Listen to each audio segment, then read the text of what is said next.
ladies and gentlemen, and welcome to Battlefield, Pennsylvania. Today we're on location in Malvern, Chester County.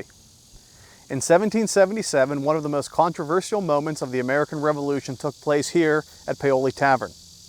200 years later, the controversy still remains, and many refer to the Battle of Paoli as the Paoli Massacre. I'm your host, Brady Kreitzer. Joining me today to discuss the Battle of Paoli is archaeologist Matt Kalos and historian Greg Urwin. Gentlemen, thank you both for being here. Thanks for having us. Tell us a little bit about your background.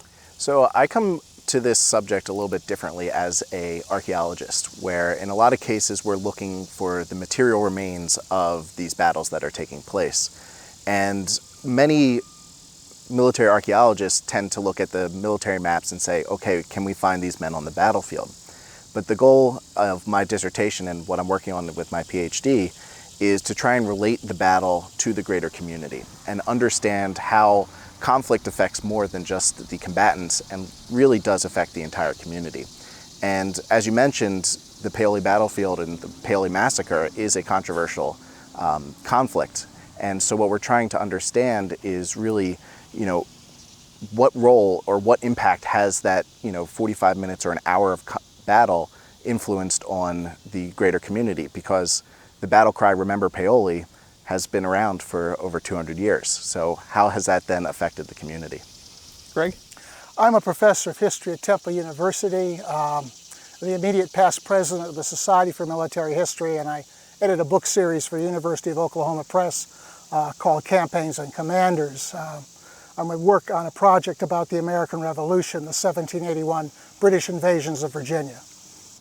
Let's talk about Philadelphia during this time period. What kind of a city was Philadelphia in the 18th century? Well, it was one of the largest cities in the British Empire. I believe it was the largest in North America, or the 13 colonies. It was a thriving commercial port from its Quaker foundings, which stressed pluralism. It drew immigrants from all over Europe, and these turned out to be industrious, hardworking, ingenious people. The Quakers especially were good merchants, so it was a thriving concern, at least before the war.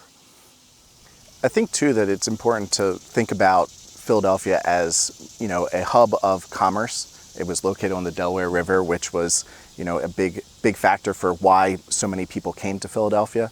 The diversity that Gregory mentioned was also important, that this idea of pluralism that Penn founded was really what drew many people here for religious freedom as well as economic freedom and as well as political freedom. And of course it was the capital of the young United States, which made it a natural target. Yes. Now, it was the capital, all these things are important. Compared to other cities, was it heavily defended or not so much? Well, it was a difficult city to defend because it lay on a river rather than in a regular bay.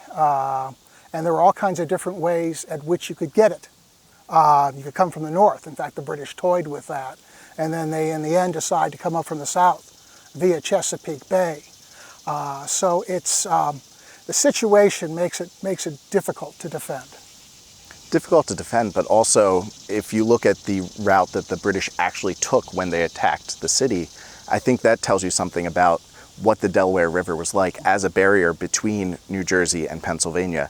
And the fact that the British sailed up the Chesapeake as opposed to coming directly up the Delaware River tells you that there were some formidable defenses in that river with Fort Mifflin and Red Bank as well. Yes. As a quick catch-up, could we talk about the state of the Revolution in 1777? The war had been raging for 2 years. Things started well with Lexington and Concord and the capture of Ticonderoga, but then the Patriot effort to capture Canada comes to nothing. The British sweep into New York and sweep across New Jersey. Washington rebounds, though, with Trenton and Princeton.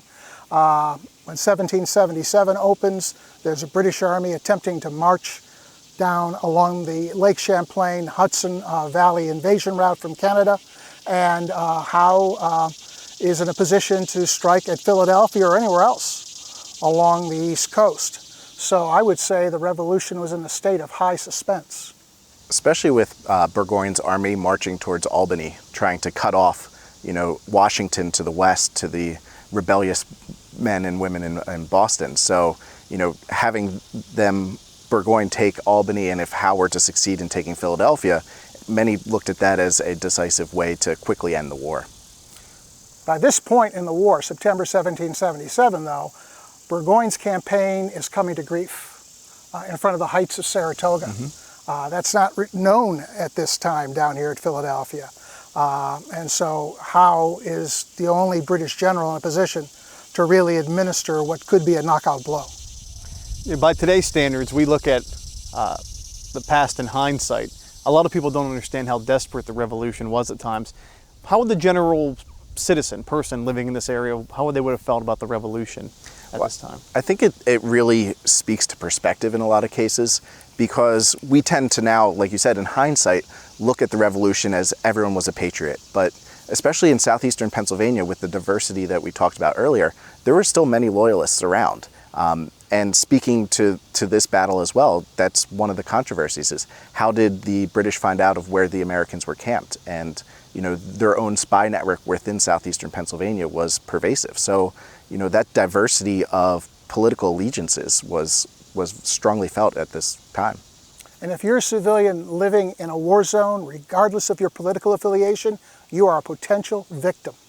Both armies are rapacious. They're filled with young men who aren't getting enough to eat for all the calories they're burning, and so they plunder, they pillage. Washington, in fact, issues repeated orders that the wooden fences marking the boundaries of farmers' property not be torn down, because that just opens the fields to animals who could destroy the crops. So both armies are a blight on the land. It's important you mentioned that, Greg. What condition was Washington's army in 1777? Well, it's a different kind of army than from the first 2 years. During the first 2 years, when we had 1 year enlistments, that army came closest to the embattled farmer stereotype that we Americans cherish. But in the fall of 1776, Washington convinces Congress he needs troops that are enlisted for 3 years or the duration. So they don't walk away after a year after they've just learned everything they need to know. So he has a long-term force. That means, though, that there's a change in class structure. The officers still tend to come from the upper sort or the middling sort, but a lot of the enlisted men are poorer. Many of them are young, some are runaway apprentices, some are runaway sons. There are also a number of blacks who will claim to be free, but many of them are trying to escape the limitations of their previous lives as well. On the other side, we have William Howe, we have the British Empire. What's their army like? The British Army is a regular volunteer force. It's highly trained. Up until 1775, most of its personnel had not been in action, except for some of the officers. But now it's been dealing with North American conditions for 2 years. Howe is a veteran of the French and Indian War. He was a light infantry commander, and he strips his army down, and he teaches it to fight in open order. He teaches it to operate in a rough, wooded country. The uniforms are simplified. These are tough, fast-moving, fast-thinking troops, highly confident in their own abilities and contemptuous of their enemies. They see the American cause as valid as we would see ISIS, and they kind of view their enemies in the same way we would view radical Islamic terrorists today.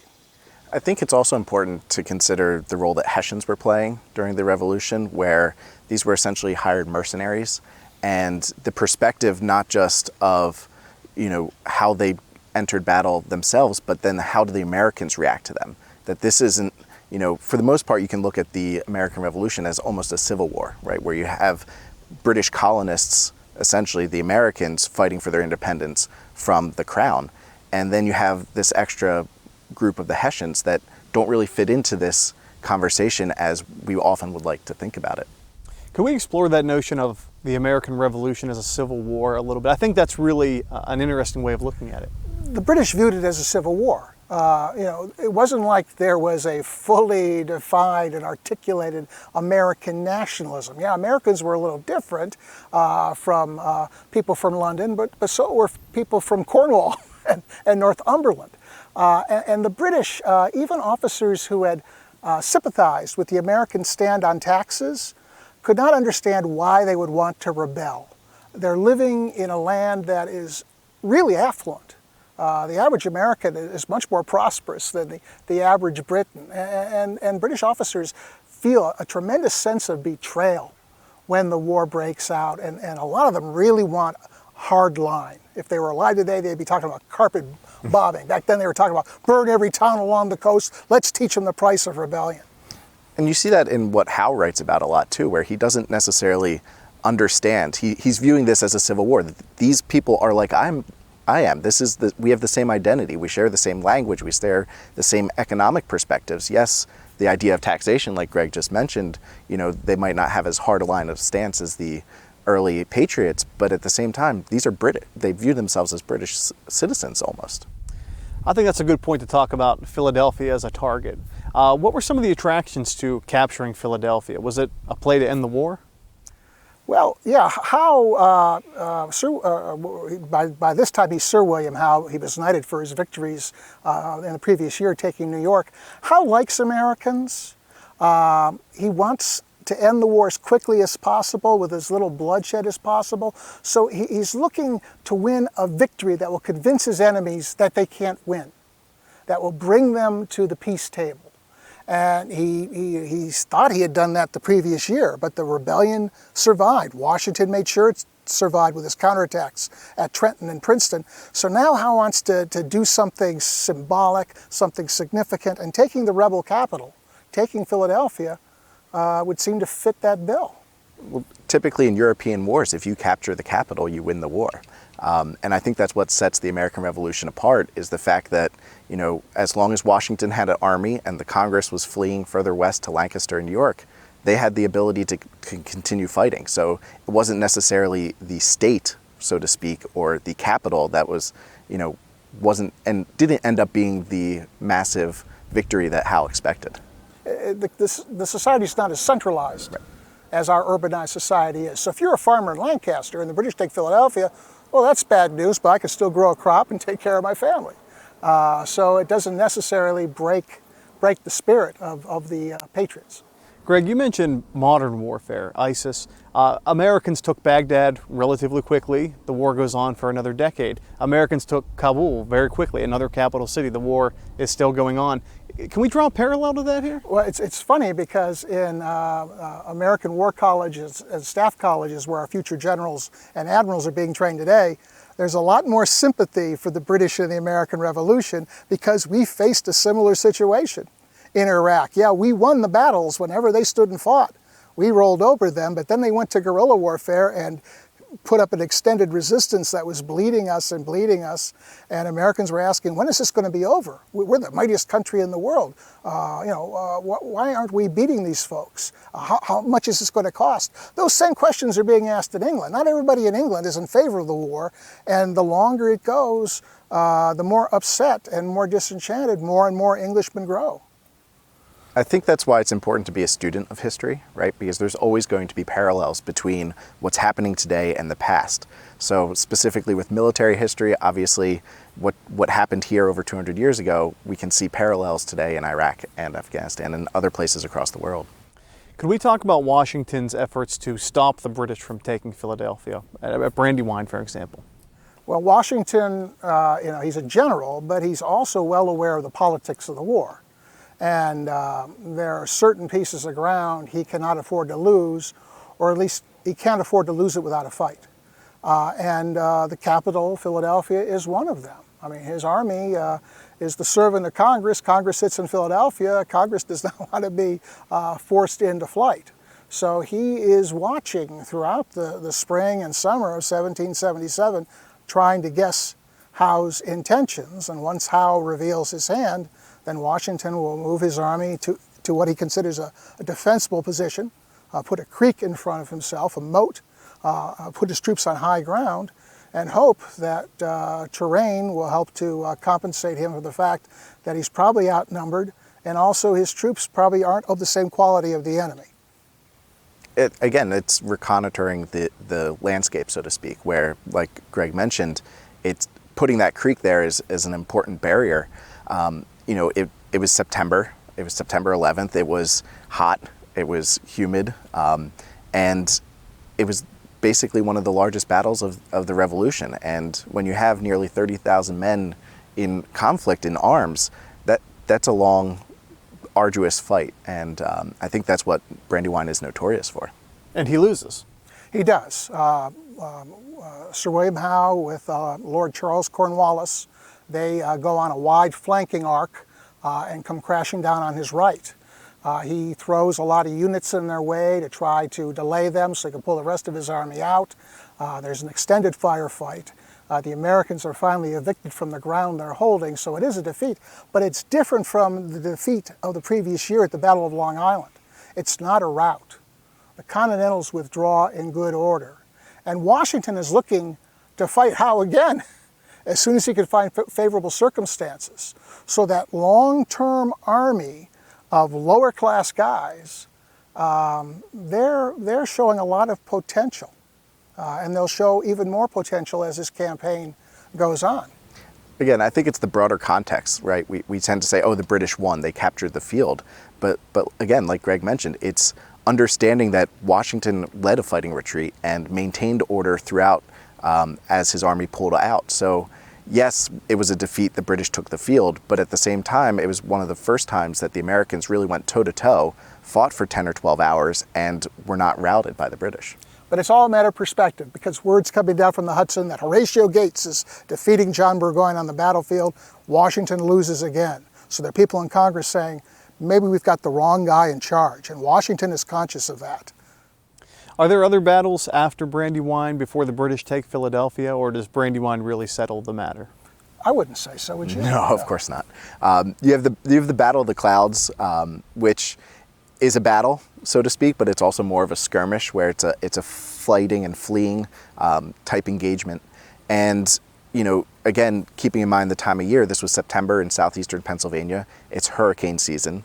So, it's essentially like they pulled the tarp out, to use a baseball reference, where, they wanted to. Both Washington was willing, and I think that Howe was willing to re-engage like they had at Brandywine.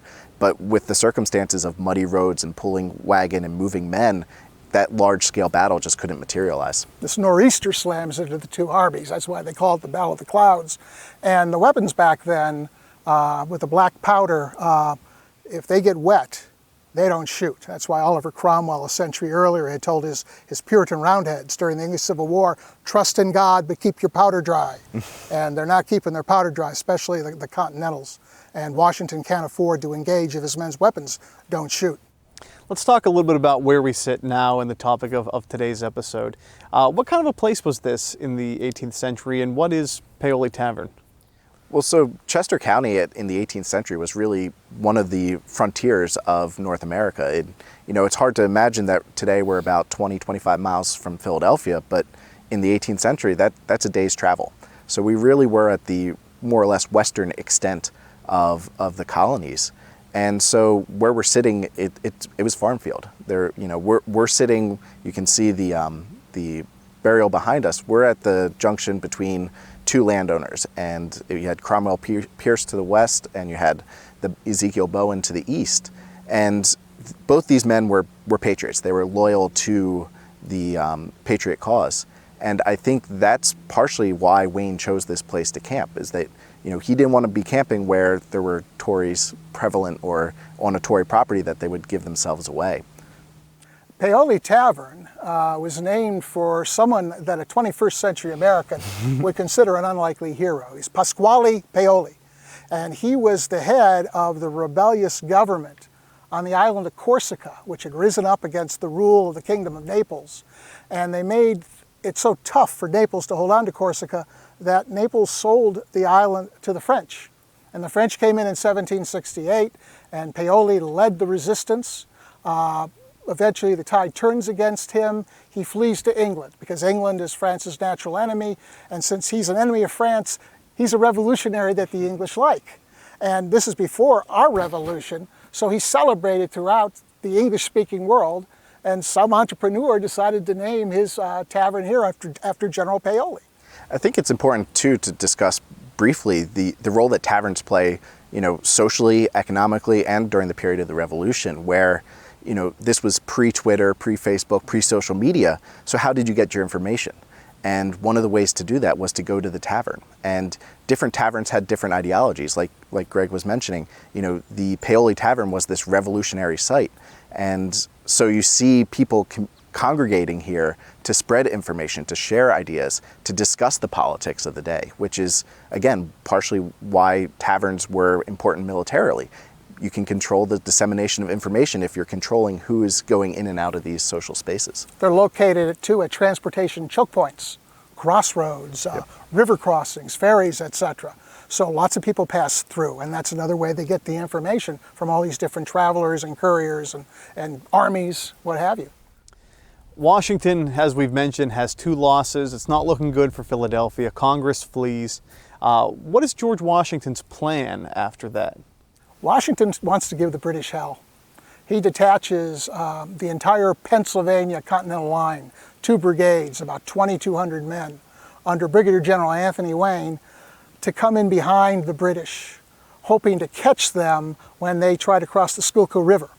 And he moves the rest of his army across the Schuylkill to cover the different crossing points. So he's kind of hoping that Wayne will, come in behind the British and at least maybe get into their baggage train and get their supplies and ammunition and just make life a bit more miserable for them. If they can do more damage, even better, but he's setting up a kind of a pincers. So he's trying to trap the British. And again, it's important to understand the context of the 18th century that, these weren't just, 10,000 men on the march or the 2,200 that Wayne was in charge of. It's their wagons. It's the women camp followers as well, that there were supplies. These were essentially cities on the move. When you consider, the British Army being about 15,000 men and the population of Philadelphia is the largest in the colonies is 30,000. That's a large city on the move. So you need those supplies, not just to fight war, but to make camp, to eat, and to survive in a daily basis. There's not a Wawa every 5 miles, right. So either you carry it with you or you take it from the locals. Food plays the same in everyone's stomach, right? Well, it does, and especially in war, because again, these people are exerting themselves. They're not just marching. You've got light infantry out, acting as flankers, they're moving at the trot. You've got hundreds, if not thousands, of horses and oxen that are carrying human beings or pulling heavy transport, and they've got to be fed too. Anthony Wayne's an interesting figure. He'll go on to be called Mad Anthony Wayne for reasons we'll talk about. Was he the right man for a mission like this? Well, think about why Washington selected him. He was a local Pennsylvanian, and so he knew the area, he knew what the population was like. So in that sense, I think Washington selected him based on that type of knowledge that he had of the community, of the land, and then also because he is, he's a gutsy guy, right? He's willing to go with 2,200 men and face the rear of an army of over 15,000 men. So he's got the chutzpah, if you would. Yeah, he's highly aggressive. Of course, he doesn't know that Washington crosses the Schuylkill, right. So he doesn't know he's on his own on this side of the river. But he's waiting for about 20 or 100 Maryland militia to join him and more or less double his numbers. But as Matt says, he's from the area. In fact, his home is about a mile or so from here. So this is his hood. It's his backyard. Yeah. And so again, think about that in terms of how he's, viewing this. This is his hometown, more or less, that he's not going to let the British just come in and, ravage the community, that he has this personal tie to the land that probably makes him fight a little bit harder than others might. And that would be the same of his troops, too, because they're all Pennsylvanians. Correct. You mentioned his troops. How many people did he have under his command? And as historians, how do we find that material? Well, he had about, according to the best works, 2,200. 2 brigades of infantry, I think 3 to 4 regiments per brigade. He also has a 4-gun artillery battery and a couple of troops of light dragoons. And the numbers come from looking at various returns, muster returns and things like that get prepared every day or almost every day by military commands and forwarded to headquarters. And then a lot of this stuff ends up in archives for historians to unearth and decipher. Not all of it survives, but we work with what we have. Now, controversy surrounds this battle. One of the first is where Anthony Wayne puts his army. So where does he put them in relation to the British that he's tailing? Well, he's about 2 miles away from where the British are camped in Tredyffrin. And, you know, one of the things that Wayne was later court-martialed for was not providing for a defensible location. But if you read what Wayne himself was saying, he thought his position was defensible. He saw that he was on a higher position than where the British were. He had pickets out. I think he set up over 6 pickets to keep track of the British movements as they would possibly be coming into camp if that was what they decided to do. And I think an intriguing facet here with the whole idea of Wayne's encampment is this is pre-Valley Forge. This is pre-von Steuben coming in and creating a regular encampment that we would see throughout the rest of the engagements. So I think with that context as well is that, you know, we don't really have a sense of what Wayne would envision a proper encampment. So him saying I'd set up a proper encampment doesn't necessarily mean that it was a proper encampment or what we might consider a proper encampment as well. But Wayne has to hug the enemy because that's part of his mission. Mm-hmm. If they start moving toward the Schuylkill, he's got to come in behind them and hit a vulnerable spot. But he does move his camp a bit when he gets certain alarms and indications. I mean, the British planned to hit him the day before this battle actually occurred, but he moved because he heard that they were getting ready to make a move. But he can't go too far because General William Smallwood with the Maryland militia is looking for him in this area. And if Wayne goes 5 miles away, they'll never rendezvous, and both forces, the British could destroy them in detail. It's a fine line that he had to walk. You know, he wanted to be close enough and be able to strike if need be, but he also needed to be reactionary should they be able to strike him. But he also wanted to be far enough away that, you know, if the British were to attack, he would have time to rally his men and move out if need be. And he has scouts out, Yep. and he'll post picket posts, reinforced guard detachments, most of them at least a mile out from his camp. So he's taking the standard precautions. He is not just lying under a tree napping. The British will locate Wayne's camp. Do we know how they did that, or? Well, so this is again part of the lore of the Paoli massacres, that there's different stories depending on who you ask. But what it was is, you know, the British were able to reconnoiter locals that knew where the British or where the Americans were camped. And so they were able to capture them and more or less forcibly push them to tell them where the Americans were camped. There are also loyalists with the British. Yeah. Who are willingly giving them information. The sheriff of Chester County was a loyalist. So the British have that source of intelligence. They're sending out their scouts. They have a pretty good mounted contingent, the 16th Light Dragoons. And when they get a general fix on Wayne, some hours before they move on this battlefield, they'll send out several companies of light infantry to confirm that the Continentals are here. On the British side, could we talk about their commander, Charles Grey, a little bit? Charles Grey is the son of a baronet. That means his father was called Sir. He's born in the north of England. Enters the British Army, I think, around the age of 19. He'll serve in the 7 Years' War, and he's one of these up-and-comers. He's on the staff with the Duke of Brunswick, who commands combined British and German force in North Germany. And then he participates in the capture of Belle Isle along the French coast. He ends the war around 1762, helping to capture Havana, Cuba, from the Spanish, who are an ally of the French. And then at the start of the war, he's an aide-de-camp to George III. So, you know, it's like being the aide to the president. He gets sent to America. He arrives here in 1777. He's a major general. He's given command of a brigade. He has a young aide named Captain John Andre, who will be involved in turning Benedict Arnold into a traitor 3 years later. Because he's known as a daring, responsible, get-things-done officer who the king likes, General Howe gives him a special assignment. And also, too, he's trying to make a name for himself, right? Because the British Army is a very socially stratified community. So until you have that major victory, people might still look down on you or might not view you as being a competent general. So he's still, even though he has that title, he's still looking to make a name for himself. When Wayne is ultimately identified as being here, what steps do the British take, especially Grey? Well, Howe gives Grey a command of about 12 to 1,400 men, depends on what numbers you look at. He has the 2nd Battalion of Light Infantry. These are elite picked troops. They're taken from the different British infantry regiments. They're the fastest moving, fastest thinking, boldest men, and the British really use them for their advance work. He also has the 44th Regiment of Foot and the 42nd Royal Highland Regiment, the Black Watch, Scottish Highlanders. So as I say, has about 12 to 1,400 men, about a dozen light dragoons, and he's sent to hit Wayne. Another column is sent out under Lieutenant Colonel Thomas Musgrave. He has 2 British regiments with about 500 men. And they're hoping to be able to kind of catch Wayne between them.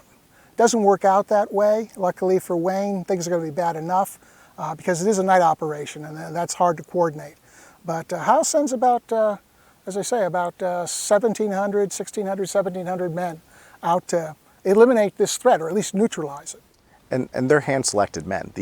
These are the best of the best from the British Army. It would be like the equivalent of the Green Berets today in our military, that these guys were the most highly trained. And again, speaking to being a night operation, you know, communication's difficult, right, in the dark, and especially when you're doing basically a surprise attack. You want to maintain order very well. So these guys were highly trained and highly skilled. And Gray issues some interesting order. I mean, first of all, a night operation is rare. And that's one reason why Wayne's people aren't as prepared for what comes as would have happened in broad daylight. You know, it's just very difficult to attempt. And because of the things that can go wrong, Gray says, okay, I want every musket unloaded. And just to make sure nobody shoots and betrays our approach, I want you to take the flints out. He'll get the nickname No Flint Gray because of that. But also, there'll be no friendly fire. At night, when it's confused and every shape in front of you looks black, you don't want people shooting weapons. Anybody who shoots a weapon is the enemy. Go to where that flash was and kill him. So it's ingenious and it's ruthless. And that's what war is. And speaking of the ruthless aspect, the hopes was by not firing your weapons in the chaos of the attack, the Americans would see the muzzle flashes of their advanced guards and then begin shooting upon themselves. So it's not just that the British are coming in with their bayonets and swords and, you know, putting men to sword that way, but also then that the Americans would be cutting each other down with friendly fire. So it's an added layer of, you know, ruthlessness that was created by Gray. Was the Patriot Army prepared for this at all? Well, Wayne is not caught sleeping. I mean, he in fact, 2 people come into his camp at least. One, a militia officer who had been serving the previous year, and they report that the British are coming. And Wayne himself had been out reconnoitering by horseback before it got dark. But as soon as Wayne got back and heard about these intelligence reports, he's on his horse riding along the camp yelling, "Turn out, boys, the lads are coming," meaning the British. So and according to his officers, it took his fellows 5 minutes to get out and form up. So these fellows are good soldiers, and they're not you know, again, not lying down, not caught on their backs, and they form up, and Wayne is just waiting to see if the threat materializes, how to react to that. As I said, he had 6 picket posts out, most of them out a mile, 4 of them on the roads. 4 of them on the road that led to the British camp. So he's trying to take all the security measures he can for the situation he's in. The pieces are in place. Let's talk about the Battle of Paoli. Well, the British come on along the road and they encounter a picket post. The Pennsylvania Continentals, when they can distinguish shapes coming out of the darkness, open fire, and then, according to the British accounts, the Redcoats go in with their bayonets and massacre the picket post. Some people get away. The British are able to get to a second picket post, and they exterminate that too after the Pennsylvanians fire. Gray knows that his presence has been revealed. He yells to the light infantry, "Dash on!" And in they go. They form line. They charge their bayonets. They give a loud huzzah. Which was unnerving, and they started heading toward the Pennsylvanians. Now, in the meantime, Wayne, having heard these shots from his outposts, he takes his last regiment in the column. He forms his division up into a column to leave the battlefield, to get out of there. But he takes the last regiment in the line of march, the 1st Pennsylvania, and sends them back to delay the enemy. Unfortunately, most of the men in the 1st Pennsylvania are carrying long rifles, weapons that are not equipped to carry bayonets and take longer than the common musket to fire. So they get off a shot, and then the light infantry's on top of them with their bayonets, and they break right through, and they keep on going till they hit the rear of Wayne's column, the 7th Pennsylvania, and then Hartley's additional regiment, and just tear into these guys. Some of the Pennsylvania officers are turning their platoons about to fire, and when they fire, they're resisting, but that lets the British know just where the enemy is, so the bayonets come in. So these 500 light infantrymen slam into the back of Wayne's column. And pretty soon you've got confusion, you've got disorder, you've got death, you've got mayhem. This is close quarter fighting. People are being stabbed, people are being slashed with swords. Panic starts developing, the column starts breaking up. And then the next British wave, about 300 men from the 44th Foot, come storming into the field. And eventually the 3rd British wave, the 42nd, comes storming into the field. And things just get worse.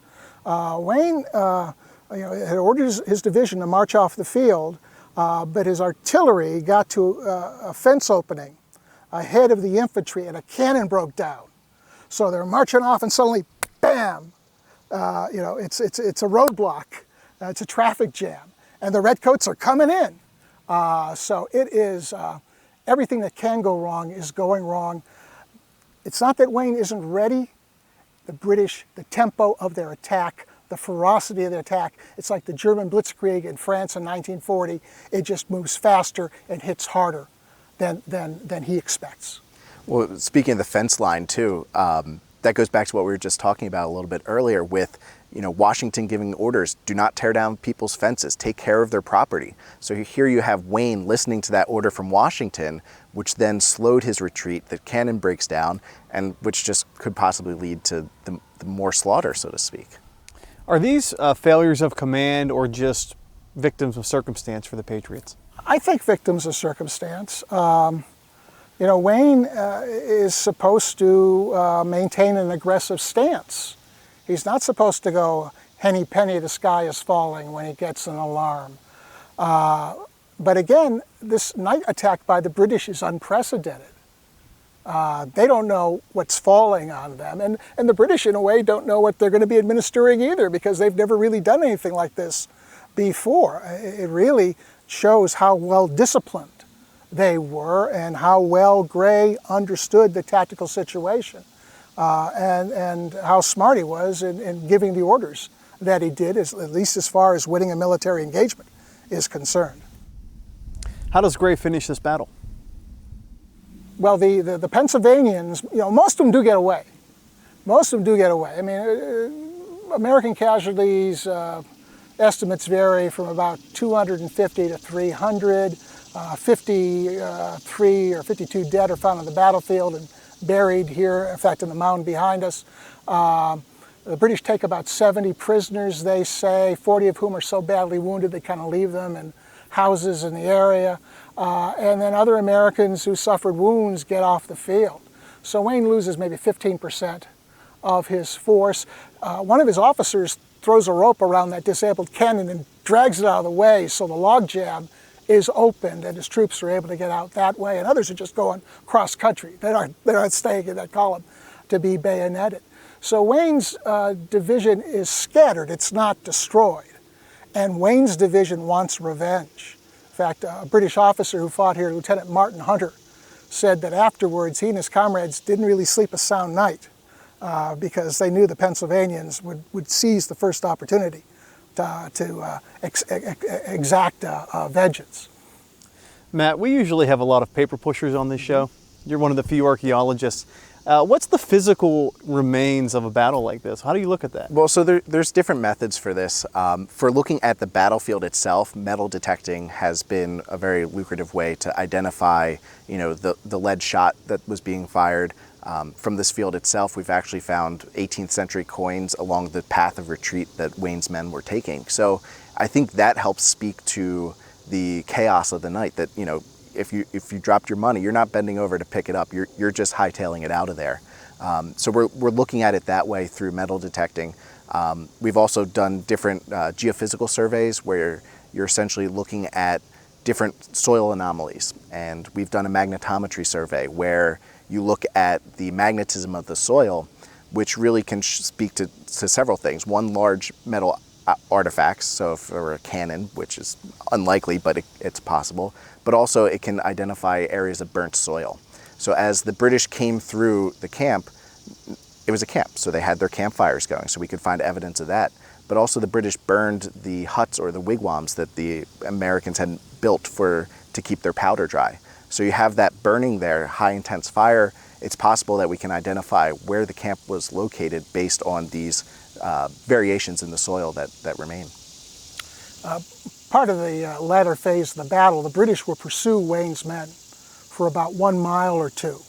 And as they get out away from this battlefield, Wayne's retreating troops will bump into their reinforcements. Brigadier General William Smallwood and Colonel Mordecai Gist with about 2,100 Maryland militia will be coming up, and they go, oh, these Pennsylvania regulars bumping into them, get out of our way, and so they're kind of confused. And the British, some of them apparently did not unload their muskets. And when they're in the pursuit mode, they start firing, and they start firing into the Maryland militia. One Marylander is shot in the middle of the road, and that is too much for these raw, untrained citizen soldiers to take. So a lot of them just throw down their muskets and run for their lives. In fact, Smallwood will complain that about 1,000 of his men desert, and he's disgusted by that. So that Maryland force comes apart in the aftermath of this battle. So it's a real strong shock that the British administer to their foes. I think it's also important to note how a lot of information that we have is from the primary documents, and those maps are great tools to help figure out the physics of the battlefield, but those maps are static, right? They generally show the area of movement, but one thing that we do as archaeologists is try and take those static maps and make them dynamic to highlight where these battles were actually taking place and how the men were actually moving across the field and where they were moving across the field. So, one thing that we do as archaeologists is really try and bring it to life a little bit more so than you can get from just those primary resources. And the great thing about battlefield archaeology is that it's a great corrective for human memory, because when you're engaged in battle and then the next day or 20 years later, you try to reconstruct what happens and you're right, well, we advanced 40 yards and fired 20 rounds and then went this way, that way. The archaeologist could come and say, well, from the impacted bullets here, we think this was probably a firing line. Shots are being aimed at it. But it's not where the guy said they were, kind of thing. So maybe that written account, he may have misremembered things, especially something that's happening at night and happening so quickly, too. So archaeology is a great way of firming up the evidence and allowing us to make a smart read of the written memories.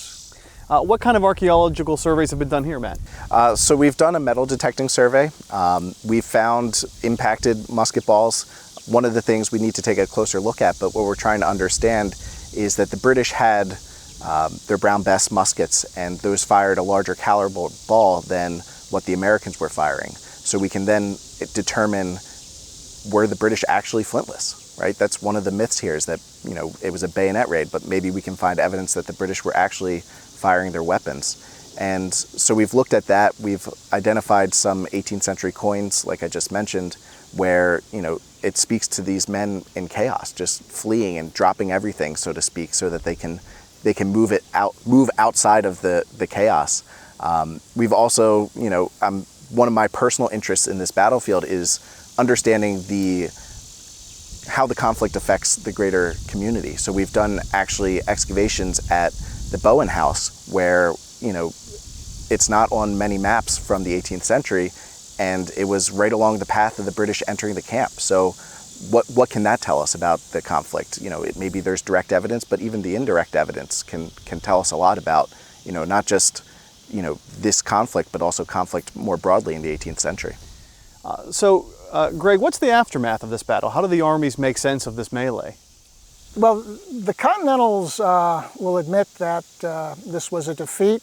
Wayne will insist that he was not taken by surprise, that he was not derelict in duty. He'll demand a court-martial, a court of inquiry to vindicate his reputation. The British are satisfied that they've eliminated a threat from their rear. They've inflicted a good number of casualties, as I say, something like maybe 250, 300 at minimal cost. They have only 3 dead and maybe a half a dozen wounded. And they're free to cross the Schuylkill and they'll take Philadelphia a few days later. But there's that lingering anger left among Wayne's troops. They want payback. And when they spearhead Washington's attack down the Germantown Pike on October 4th, 1777, they are screaming, "Have at the Bloodhounds." That's the nickname they gave it to the British light infantry. "Have at the Bloodhounds, revenge Wayne's affair." Now, the controversy of this battle lingers on now 2 centuries later. Why were people calling this a massacre as opposed to just a battle? Well, I think it's a multifaceted answer to this question, but I think one of them is that it's a way to rally support, just like the Boston Massacre was a way to rally support for the Revolution. Having just lost Brandywine, just lost at the Battle of the Clouds, or not having a full-scale conflict, and then losing again here, it's a way to say, hey, look, we're not losing because we're inferior. The British are using these essentially barbaric tactics. They're coming in at night. They're using bayonets. It was almost ungentlemanly. So to call it a massacre is a way to drum up support to say, look at how the British are treating us. They're treating us as almost subhuman. They're not treating us like gentlemen or like civilians. They're treating us, everyone, as combatants. So I think that title of massacre is a way to really drum up support for the revolution and maintain a sense of mission within the army itself that, they massacre us, so let's take it now to them. And there probably were some atrocities in the heat of battle. Again, it's at night, and remember the British hit Wayne's 2000 at first with 500 men. So they're tearing into these Continentals, and they want to make sure anybody who goes down stays down. It's not going to get up and shoot you in the back. So they may have stabbed somebody more than once. The British light cavalry with these long broadswords are inflicting ugly wounds. Some of the people who get away are badly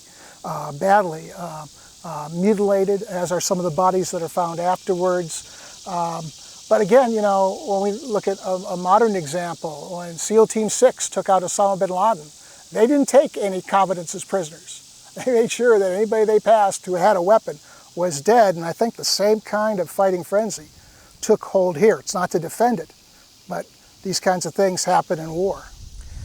Is it fair to say that the events that happened here were a political gift for the Patriots on a level of propaganda maybe after?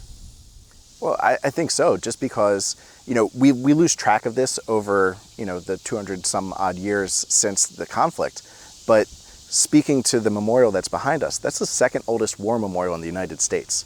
So I think that tells you something very important, that, just 40 years after the battle and before really this whole concept of memorialization or mnemonics associated with military conflict happened, it was happening here. And so again, I think that speaks to how the community felt about it, not just the army itself, but how the greater community felt about it. That, this is the site where, it wasn't just an attack on the Continental Army, it's an attack on our way of life. And so that aspect of it is certainly a rallying cry, and certainly has become, remember Paoli, living on in lore. And the fact that Washington is not broken by this. I mean, he will launch an attack on the British camps, a surprise attack at Germantown on October 4th, 1777, less than 2 weeks later. That's where the Pennsylvanians were yelling "Revenge Wayne's affair." But the fact, even though that's not an American victory, the fact that he's able to surprise the British and give them a rough time, that also plays well in France, along with the news of Saratoga, and convinces the French this revolution has the potential of winning. If we invest in it, we're going to hurt our British enemies, and that's a smart thing to do. Could we talk about some of the highlights of this particular battlefield? There's a lot of, I think, interesting things we could talk about. Well, like I just mentioned, it's the second oldest memorialized battlefield in the country, which in and of itself speaks volumes. But also where we're sitting now is on what's called the Paoli Memorial Grounds. And so it has not just been a site for remembrance of this specific battle, but also of the Americans who have fallen in all conflicts over the last 230 odd years. And you'll see this play out too, where the Paoli Memorial Day Parade is one of the longest continuously running Memorial Day parades in the country. So again, it's not just speaking to this battle and this conflict, but this greater sense of patriotism that was born here. And it's a place that conveys a sense of sacrifice that Americans so revere. Reminds us the price of the freedoms that we enjoy. And that's been an important part of the American identity from the very beginning. Winning independence was not easy. It took a lot of blood, it took a lot of sweat. A lot of people had their property destroyed or stolen. So a place like this kind of brings those trials together and allows Americans to leave with a greater sense of unity and a greater sense of strength. And also too, we're in southeastern Pennsylvania. We're in now what is suburban Philadelphia. And with urban and suburban sprawl, it's very unprecedented to have the amount of space that we have preserved here at the Paoli battlefield. So, having 40 acres of undeveloped land, again, speaks to this concept of how important this space is considered within the community, that this is sacred space. This isn't, we'll just turn it into a housing development. This is where 50 men lost their lives, and that speaks to our story as Americans. And it testifies again to the place that this ground holds in the eyes of the local community. The good people have worked hard to preserve this battlefield and interpret this battlefield and draw more attention to this battlefield. It's a story that's repeated all over America, but again, it helps to make this place feel special. On that note, I'd like to thank my guests for joining us today. As always, if you have questions about today's episode or recommendations for future episodes, please visit our website at pcntv.com. For everybody here at Battlefield, Pennsylvania, I'm Brady Kreitzer saying so long.